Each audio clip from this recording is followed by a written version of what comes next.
that they can use olive oil or mayonnaise or peanut butter to suffocate the lice. The thing is that they generally need to leave it on for more than 8 hours.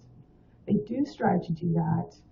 And as recent as last year, a couple in Massachusetts, their infant had lice, and they put olive oil on their infant's head and wrapped it in plastic for the night, and that plastic shifted and it suffocated the baby.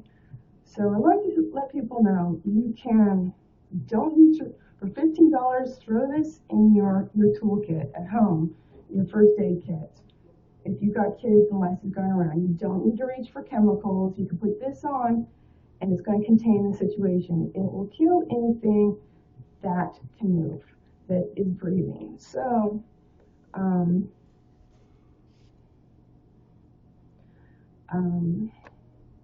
I let them know they can use it that way. They can use it on a scheduled treatment for $15. And what they would be doing is they would be catching the hatch before it becomes an egg-laying adult. And I let them know, if I do head checks again, that's funny, I needed 10 minutes. What happened there? Are you sure? I don't know what that means. No. Okay, shoot. Sorry, I'm an idiot. It said I'm alive and just click the end. Sorry. Okay, so where was I? Yeah, okay. The schedule. It takes several days for an egg to hatch. It takes about a week to become an egg-laying adult. So the schedule for applying dimethicone is you apply it the first day, you apply it about 2 ounces to the scalp, and leave it in your hair for an hour. You can leave it in longer, it's not going to harm you.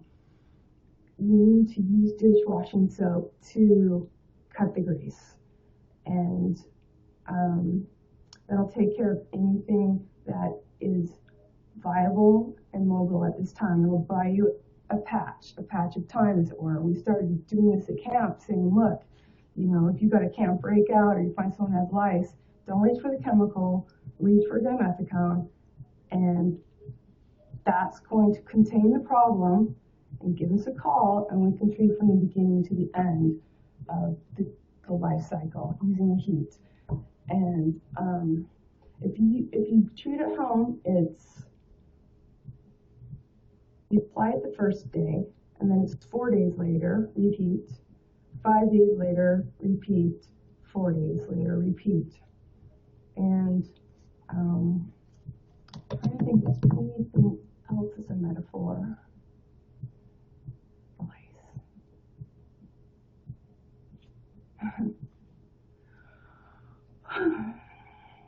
I can't think of it. If I can, I'll do another post. Hey, there's Minnow.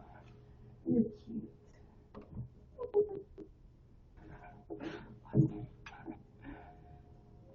Thanks, Assume. Sure.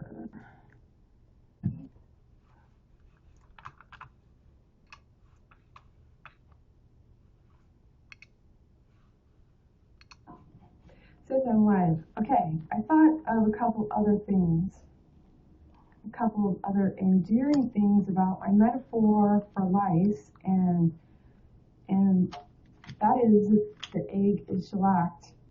It's glossy, and it looks glossy. When you tilt it in the light on the napkin, it's shellacked and glossy. And so I've given that information to highlight their attention to, should they do a comb out, investigate their own head at home, that they know what they're looking for. It's not, doesn't flake like dandruff, and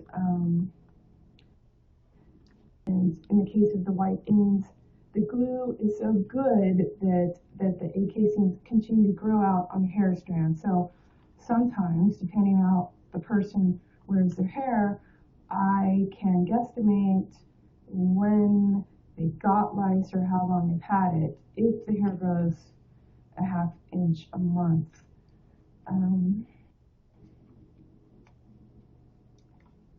I let them know because there's big questions. They don't know where they got it. When I work at camps, not to be stereotypical, except sometimes stereotyping is valid for utilizing information. I learned that not all countries manage lice the same, in the sense that they manage lice to get rid of it. Some countries manage lice to live with it. And since I was working at international camps this summer, it can be stereotypical to a degree. For instance, I hear everyone in France has lice, and of course that conjures images of haute couture pairing so well with lice, or not so well in my mind. So it's an irony for me. But let's see. I tell people they have questions. They don't know where they got it. I take my cue from Christine that it's not a blame game, but they want to know how not to get it also. And it's an interesting omission where the school doesn't provide a purview for follow-through. It can be expensive to get rid of lice. You can pay us $1.95, we'll get rid of it. You can spend that much in over-the-counter product for several months on top of a second-time job that gives you no satisfaction.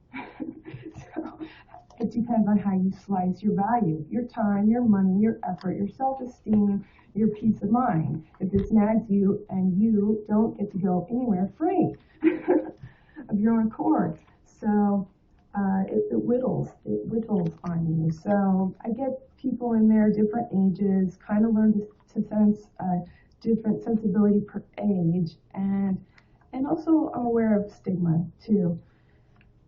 And they may not want to talk to their friends. So they want to ask about how do I get rid of lice, and how do I, see around corners to not bring it home, to not get reinfected. For instance, when I'm giving treatments, I, on occasion, have dead and live lice falling from the person's hair onto the shirt, and I'm picking it off. Sometimes it falls in their shirt. So I let them know, first thing when you get home, get a plastic bag, get in your shower or your bathtub, put these clothes in a bag and seal it. And, make sure you shake everything off because I don't want them to get reinfected. So